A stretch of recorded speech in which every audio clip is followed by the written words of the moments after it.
Around and around we go. Where do we go? Nobody knows. Except I do. And today we are going to talk about packing tips for traveling. As there are a lot of tips on the internet that already exist on how to pack your luggage, I'm going to try to give unique advice that may not be heard as often. So, without further ado, let's get into it. My first advice is have everything. You're just going to make things harder for yourself if you don't have everything together. Because if you get your items after you packed your bag, you're going to have to take everything out and then have to figure out a way to put it back in. It'll just be more of a hassle.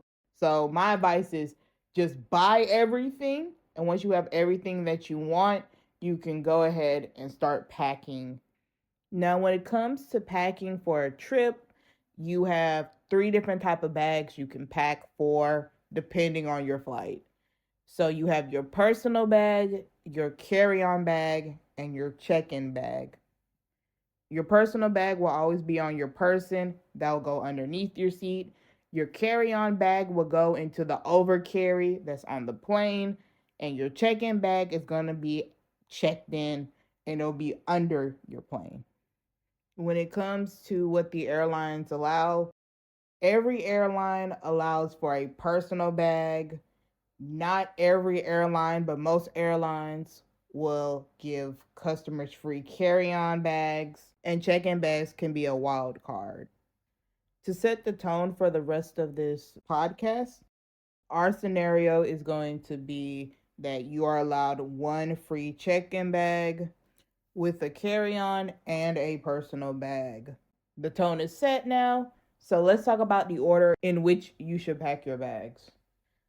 I pack my bags in the level of importance or confidential information. So the order I go in is my personal bag, my carry on bag, and my check in bag. And I'll explain what items should be placed in there. My number one bag, personal bag. Because this bag is able to stay on you and is basically required to be on you at all times, this is where you will put your most important items. So to me, that includes all of my necessities and any documentation. Anything that has my social security, my birthday, passports, ID, or my medical information, I make sure to keep that in the personal bag because I have the most control over where it would be at. I'm also able to closely monitor where the bag is, where my documents are, and make sure it doesn't fall into anybody's hands. This is where you should also put things that you need or must have. If there's something that you feel like is a must in your life, whether that's a family keepsake, something that is fragile or has high value, you should put that in your personal bag because you're able to secure it better than the airlines would. Also, medication should go in your personal bag as well. Though people could say you could put it in your carry on, I'll explain in a couple of minutes why that might not be the best option. For immediate access, I say put all of your routine medication, all emergency medication, medication that you can't really afford to lose, all should go in your personal bag.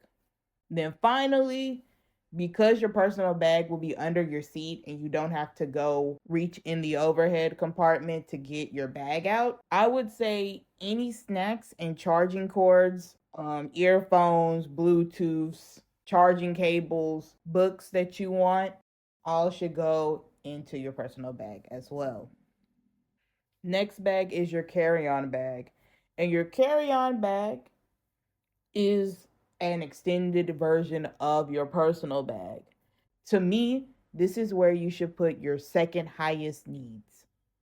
The reason why I say your second highest needs and not your first highest needs is due to the fact that airlines have an overhead compartment issue.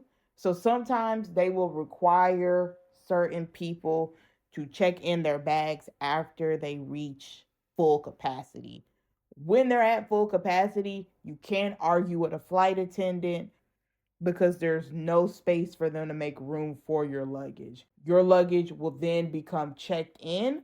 That will be at their expense. You wouldn't have to pay for it, but now you don't have access to that, which is why I mentioned anything that is necessary for you that must be on that flight should be in your personal bag. I see a carry on as an item that is readily available, but it's not always allowed. So when I pack for things, I pack in like, oh, I really want this on my flight, but if it has to go underneath the plane, I won't be too distressed about it. These things typically include one set of light clothes, any of my souvenirs or gifts I want to give my family or friends wherever I'm going, any over the counter medicine that I don't need at the moment, but I could need given the situation, such as my allergy pills.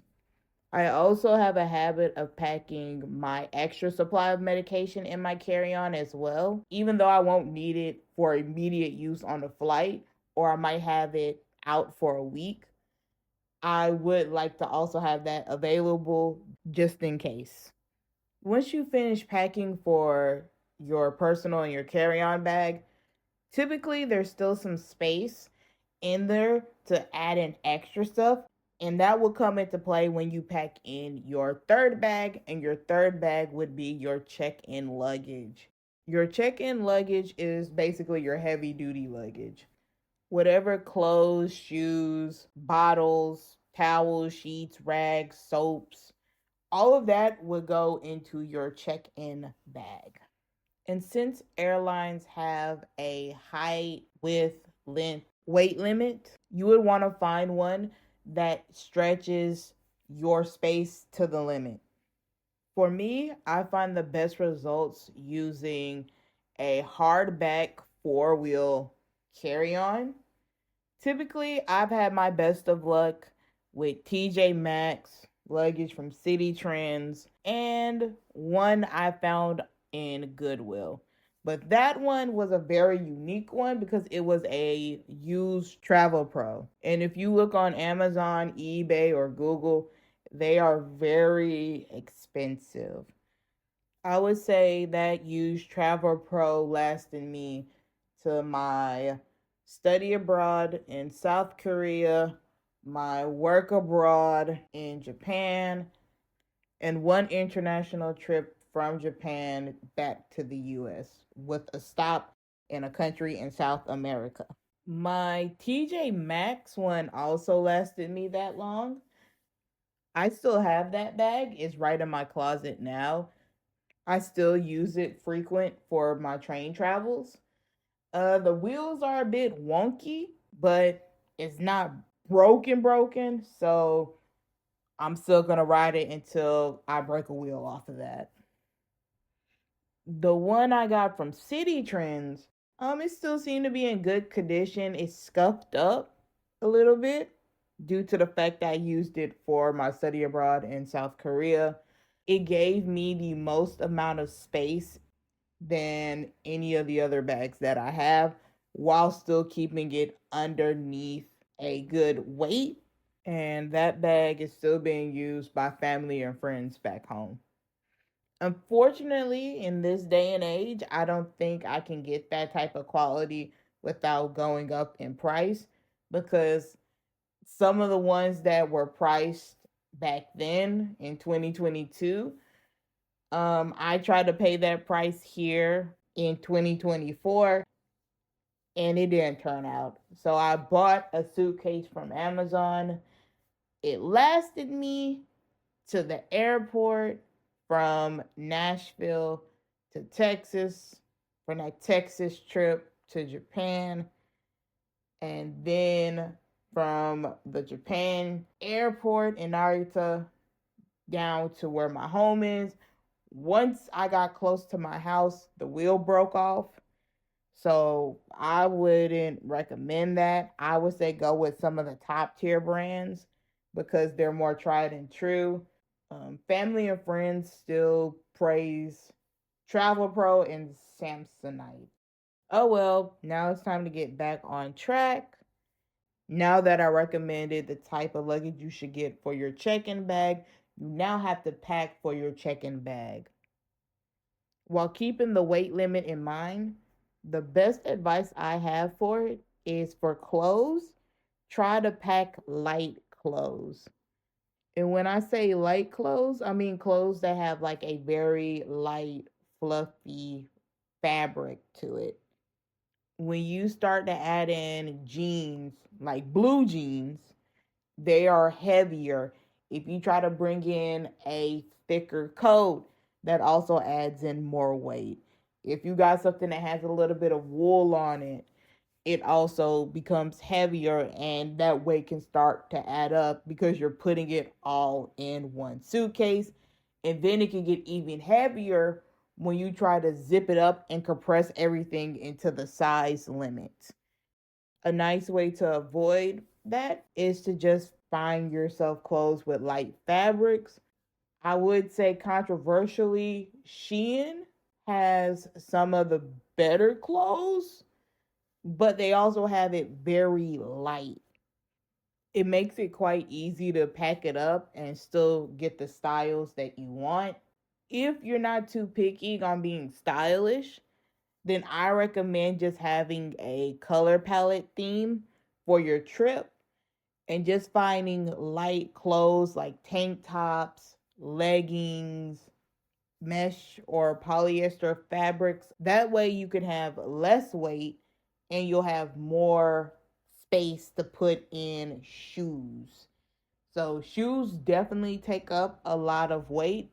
If you are bringing boots, because that's the heaviest, flip flops, sandals are probably going to be your lightest. Sneakers are somewhat in the middle depending on what you buy.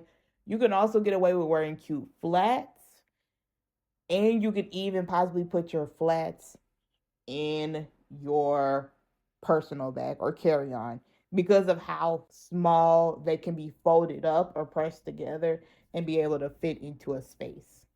Sneakers, on the other hand, boots are extremely hard.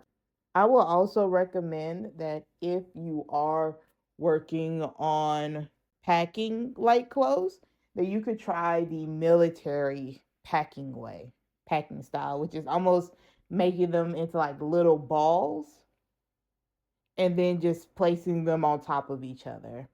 So that way you're able to put in more items, especially with the fact that they're light. However, crop top shirts and dresses don't really go well with that. So I just try to neatly fold them up. And I think that covers everything. Around and around we go. Where did we go? We went and talked about smart travel packing tips.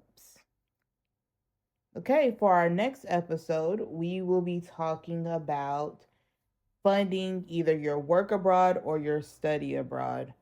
Unfortunately, travel abroad, because it's a personal choice, it is up to the person to come up with the funding for it. Unless you are a big fan of sweepstakes where you can win prizes, time sharing, things of that nature.